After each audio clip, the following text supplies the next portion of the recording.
Do you play TEPPEN? Cool. Do you play ranked? Even better. So I don't have to waste a lot of time explaining why this big guy is so popular right now.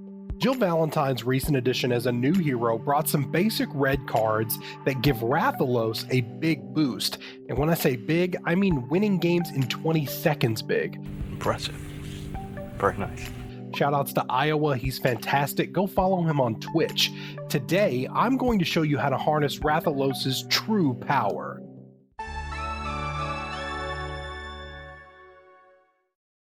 Rathalos is really strong in the current meta for 3 reasons. Number 1, Wrath Awoken. It's his second hero art. It costs 17 AP to give one of your units flying and an attack power boost based on the number of actions you've played already that raise a unit's attack power. Number 2, cheap units with combo. Number 3, cheap boosting action cards. Red and green already have plenty of these, but Jill also brought Mikhail Victor, who can explore ammo cards to your EX pocket. That's 1 MP for 2 attack, which is a lot of value. The build is pretty straightforward. Most Rathalos decks will look similar to this, but with a few adjustments based on the player's personal style. Guile and Carlos are cheap combo units. You want to beef up and protect them. They will be the bulk of your damage. Feline and Iris are there to stall for attack point boosters and give you card advantage. You know why Heavenly Kick's Chun-Li is here. Cheap, agility, and combo, also a good candidate for Wrath Awoken. Mikhail is there to get that ammo card I mentioned, and other cards that boost attack power are True Faith and Beast Cannon. Disarm and Evasive Action are to stop big threats. The most explosive card here is Reckless Charge. It costs 1 MP to give one unit attack prep, or move their attack bar to the point where the unit will strike when the chain resolves. I wanted to make sure I took the time to show you guys the Rathalos mirror, because this is something you're going to run into pretty frequently. And at the start, you're going to notice this is going to be a race between getting your MP boosting units out and playing those early attack point boosts, which is what we can do. You see he's got a Feline versus Iris, and then we drop another Feline. Here comes his Iris. So at this point, virtually the same strategies. We're trying to do the same thing, beef up for Wrath Awoken, which we're going to do here with Merciless Attack. He's going to counter with Beast Cannon using the free 2 MP, which for Rathalos is generally a good idea because you want to get those early boosts out, even with the expectation that your MP boosting units like Iris and Feline, Mikhail if you have to, knowing that they're going to die. Because you're just trying to beef up Wrath Awoken because you want to close out these games in really short bursts. At least that's the idea behind the deck. And you'll see here we don't exactly get that opportunity in this game. He's going to shield up his Iris, and he's beefing up his Iris with the attempt to wipe off my first one off the board. So what we do here is we shield up twice because we want this Iris to live. We want them to trade because I don't want that Iris to become a problem with Wrath Awoken. Even though it doesn't have combo, it could still be really obnoxious. And of course the MP boost, if it persists longer in the match, becomes more of a problem for me because he's going to have card advantage at that point. So you'll see here that things will trade out, and he drops a Neon Tiger, which in my opinion is a little bit of an outdated choice for this deck. More of a last season pick, but some people are still using it. Some newer folks that are getting into the game, and that's fine. So what's happening right now is we're gonna attempt to shield up our Carlos down here because we want to protect him, because we're gonna drop our first Wrath Awoken on him as he's got combo. So you see we wait right before the attack line hits, so we throw it out on him, get quick 6 damage in there, and now he becomes a threat. We drop Heavenly Kick's Chun-Li to wipe out that Feline. Now I've got 2 big threats, and here comes a really unconventional card for this style of deck, and that's Dragon Lord's Judgment, which is 12 damage randomly split. At this point, we're hoping to get lucky and keep Carlos, and you'll see that we actually do get lucky, and we keep 2 of our units, which is better than we could have hoped for. He activates Wrath Awoken on his Feline on the bottom, so at this point, we're just kind of hoping for a trade. But he's going to go in there and he's going to, actually that's us, excuse me. We're going to go in and we're going to attempt to seal up this Feline so we can get the most optimum trade. And then he throws out Reckless Charge, which basically guarantees that he's going to be able to kill that Carlos. So I throw an attack point booster just to get the boost out there and get us up to Wrath Awoken, and then he resets the stats for some reason that I don't entirely understand, which does not result in the trade like he intended. So Carlos actually lives and does some more damage before he trades with that feline. So now we're up against 2 Neon Tigers, which is really not that scary. We drop Carlos at the top with the intention of we're going to boost him with Wrath Awoken right here towards the end of his attack. As you can see, we're going to throw that out there. We're going to get a really quick, clean 10 damage. He actually was attempting to counter there with his own Wrath Awoken so he could have a flying unit, but he wasn't fast enough. So we got the better of that exchange there. We're going to attempt to Beast Cannon up so that when Carlos doesn't connect with this flying Neon Tiger, that we will actually kill it. So we're going to go ahead and throw out Reckless Charge because we want to get this done. And then he throws out his second evasive action to reduce Carlos, which is unfortunate, but we've got the health point advantage here. We're doing okay, even though he's got a decent sized board. We're doing okay. So at this point, we're just basically looking for a unit that can get in and deal that quick 5 damage. So we throw out Mikhail just to kind of stall for a little bit, get us another booster. We throw out another feline. At this point, we're just fishing. We're going to see what gets close enough to close out the end of the match here for us. So feline gets down there. We throw down Guile, and I probably should have boosted feline here. I think if I had gotten that out quick enough, we could have went ahead and closed out the match, but we didn't. But it's okay because we use Wrath Awoken on Guile, Reckless Charge for the instant attack. He has no options. And he just goes ahead and surrenders. I think it's also very important to show you guys games that aren't 100% perfect, especially on my part, because I think seeing mistakes helps you understand what to do in certain situations. So I chose this specific game against Wesker because my play is far from perfect here. So I throw out an MP boosting unit to begin with, which is what you're supposed to do. And because we've got a feline and 2 irises on deck, that's what we're going to be doing. We're going to be throwing out these units.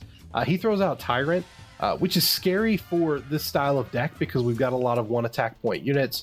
So what the choice I make here is to throw out a Beast Cannon on Iris because we get more value out of that Iris there because Tyrant is going to trade with that feline anyway. So this Iris is going to live.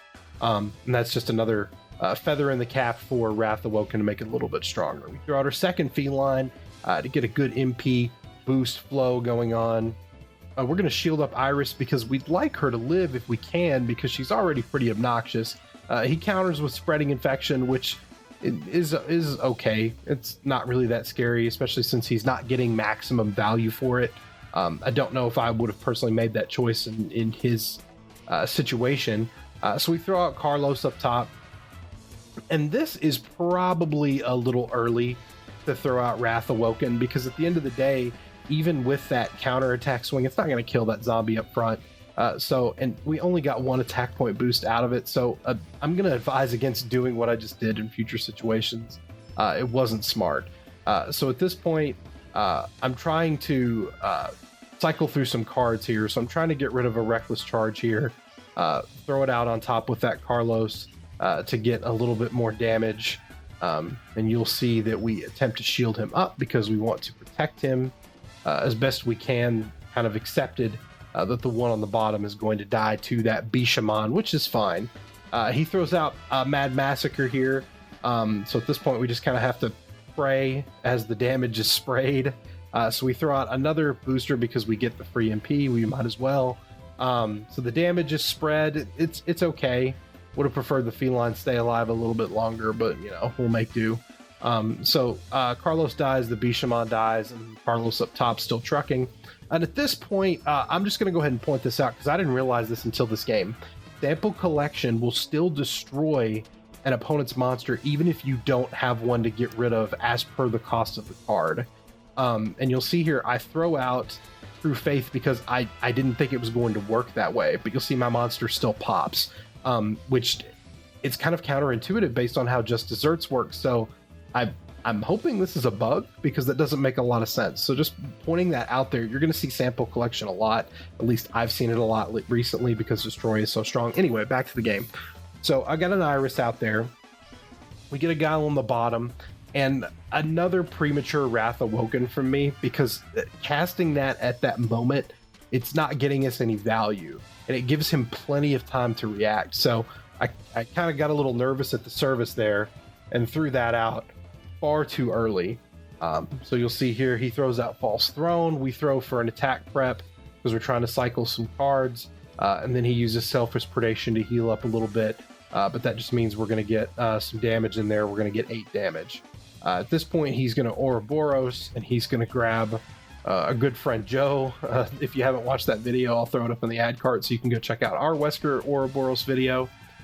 So at this point, we're just we're waiting for opportune moments to deal decent amounts of damage. We're going to attempt to boost up Guile here one more time with the ammo card. He sits and ponders in a minute, but he's going to let it go. This should be a clean 12 damage coming out, dropping him to 5, which is really good for us. So we're going to throw out Feline for more MP boosts. At this point, we're just trying to go in there and close this game out. But he's got another sample collection, which is obnoxious, targeting the Guile, but, we're going to deal with it. So I attempt to use my 2 free MP to True Faith on that Feline, and then he throws out Selfish Predation. So he's getting insane value here because he gets the heal off of Wheelgator, but he doesn't have to sacrifice another unit per sample collection. I don't think that's how that card is supposed to work. So now we're trying to trade with Devil Joe as best as we can. So we throw Shield out on the Feline. We've got advantage here, so we're in okay shape. We drop Guile and another premature Wrath Awoken. I'm showing you this game not to seem like I'm some incredible player. I'm showing you this game to help you get better at playing this deck. So do not throw out your Wrath Awokens early like I did in this match. It telegraphs what you're doing, and it gives your opponent way more time than they need to make decisions to counteract what you're doing. So Guile goes in and swings for 12. Feline gets 3 more. At this point, the game is ours. He throws out Big Bad Wesker, but it doesn't matter. There's nothing he can do at this point. So we close out the game. So it's a very sloppy game, but I hope that you learn something from it. This match is up against an aggressive red deck. This is the Jill. Actually, this is Gluten Slayer. Didn't even realize I was matched up against him. Shout outs to him. He's another YouTuber who does TEPPEN stuff. He's fantastic. You should go check him out. So he's playing a Jill deck that's kind of meshed with what we understand now as the standard Ryu. So you'll see those cards come out here in a minute. You'll understand what I'm talking about. So standard play, we throw out Carlos to cycle a card, Mikhail to have a booster in our EX pocket. He throws out Lady, doesn't get a whole lot of value out of it because we got a lot of high health units. So our goal here is we're going to throw out some early boosts like the Beast Cannon because we want Carlos to be able to take out this Lady, plus we're beefing up for our first Wrath Awoken. So we shield him up. So he's going to do a decent amount of damage. He's not chaining off of anything, probably because he doesn't have any actions to chain off of. So we clear out the Lady. Carlos is still living. Guy up top, but we're not super worried about that. So we're waiting for an opportunity to see what he does to choose our next card. We throw out Carlos, and you'll see here in just a second, he's got another direct damaging unit he's going to throw out here at the very last second, which happens to be BB Hood. So he clears that Carlos, but that's okay. So we've got a choice here of either Guile or Heavenly Kicks Chun-Li, and we're gonna throw out Chun because she's very destructive and she's a great candidate for Wrath Awoken. And here it comes. Not the best boost, but we're gonna get some value out of it because she's very, very scary. Okay, so he locks and loads the rocket launcher, and at this point, if you're not super familiar with Jill, rocket launcher is random. So we throw out Guile because I don't want Heavenly Kicks Chun-Li to get popped. I want him to have a 33% chance of getting it. And as you'll see, the rocket launcher is going to come out on Guile, which is fine. I would have preferred Carlos, but we'll take this. So we take the 2 free MP and we're going to boost. And at this point, he throws out Barrel Bomb because he's trying to clean up as cleanly as he can. So we get our boosts off on Chun-Li. We make her a threat, but Barrel Bomb's not going to clear. So we close out this game relatively quickly there at the end. Heavenly Kicks Chun-Li. Great candidate for Wrath Awoken if you time it properly. May this deck serve you well as you climb the ranked ladder in Season 2. If you want more TEPPEN, I've got more deck guides and other related videos right here on the channel. Subscribe so you don't miss the new ones. Also, let me know in the comments what decks you want to see me do next. Take care. See you next time.